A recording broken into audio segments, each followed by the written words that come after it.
Everybody, Earl at thelogbook.com. Back on the Doctor Who shelf. I haven't shown off the Doctor Who shelf in a while. It's not something that you can see from this room that I'm in right now. And so I had to go shoot some footage because there are some new heroes and villains, and possibly both, on that shelf. Can you spot them? Can you figure out which ones have been freshly added just by looking at it? These, of course, are the 5.5-inch character options Doctor Who figures. One of my favorite figure ranges of all time. And Tom Baker is the one Doctor who gets a shelf to himself. There is a shelf devoted to the first three Doctors. There's the shelf devoted to every classic series Doctor after Tom, and then we get into new series Doctors. But even counting the new series, only Tom Baker's era has enough figures to fill this part of the shelf completely. And it's getting to be a bit of a squeeze, because we just opened, or we're about to open, the Ruins of Skaro set. Now, this was a Character Online exclusive. This was something you could only order from their website. And this was, I believe, in 2023 or 2024. I forget. And the online exclusives, boy, they're kind of a hairy proposition, because you are talking about something that they insist on shipping it airmail. And so the shipping costs almost as much as just buying the whole thing a second time. As is common, we have a printed backdrop with the tray that holds everyone in place. The Movellans have their cone-shaped weapons.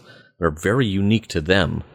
I don't think anyone else has ever sported those. 2 Movellans and 1 Dalek, and you can see the Dalek is wired to blow. Nothing tying anyone to the back. All the ties are strictly in the tray. So we've got some work ahead of us there, which always my least favorite part of opening characters' figures. This was an online exclusive, fellas. I mean, seriously, were these ever going to be in a position for anyone to steal them? The Dalek is easy enough to get out.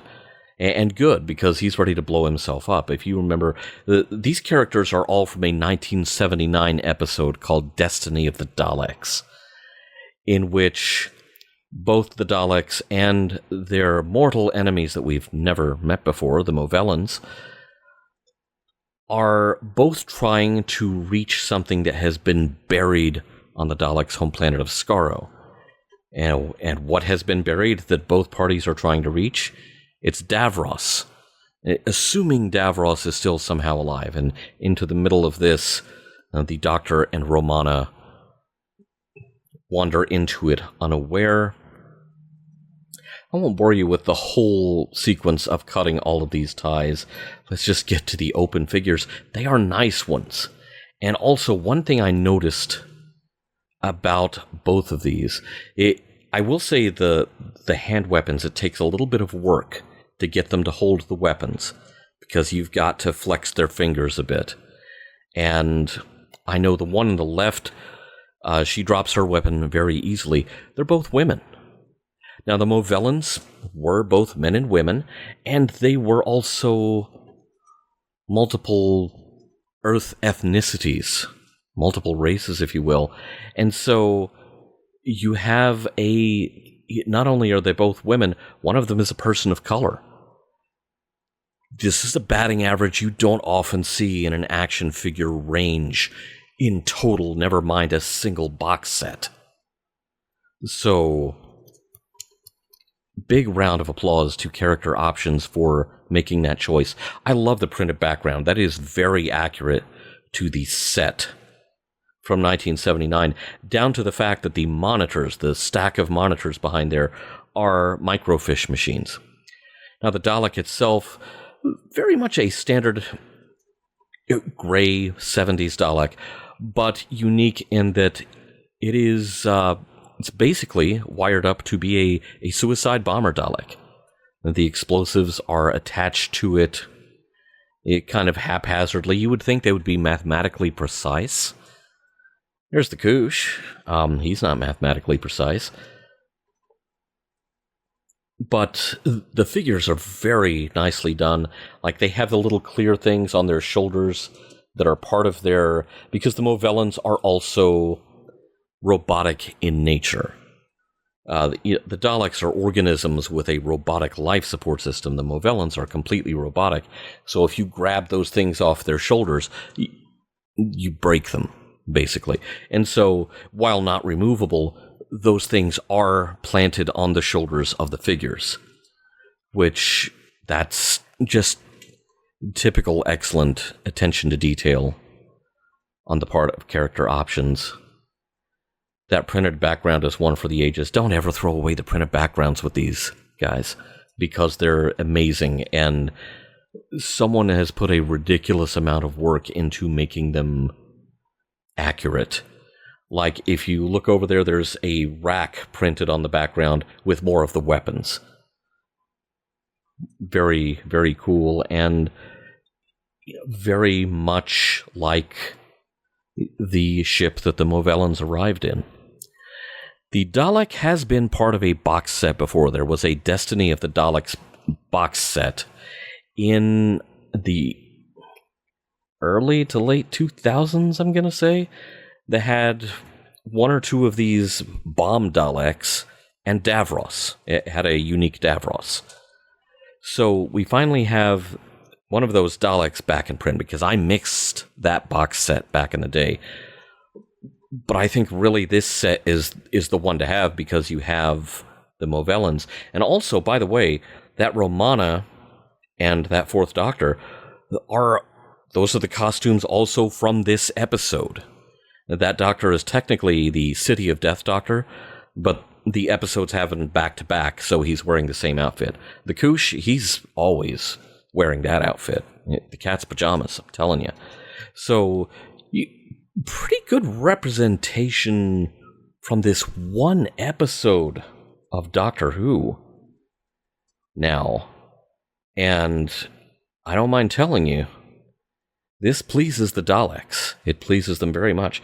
So it's an excellent little set. I have no regrets about getting it. I do have concerns about future online exclusives. Basically, whether or not I'll be able to afford them once you pile the tariffs on. And I realize this is supposed to be about collectibles and unboxing stuff, but let's have the conversation. Prices on these things were already not going down. They are now about to get a whole lot more expensive. And granted, the Doctor Who memorabilia is made for the UK market. And any of us getting any of this stuff in the US, we're having to import it somehow.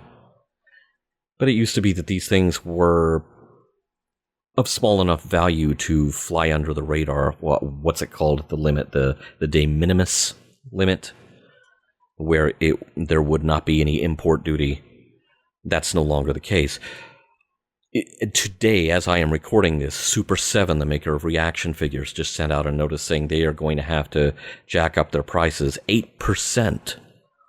XO6, the makers of the foot-tall, cloth-uniformed Star Trek figures, which they say are museum grade, and they're already a couple $100 each.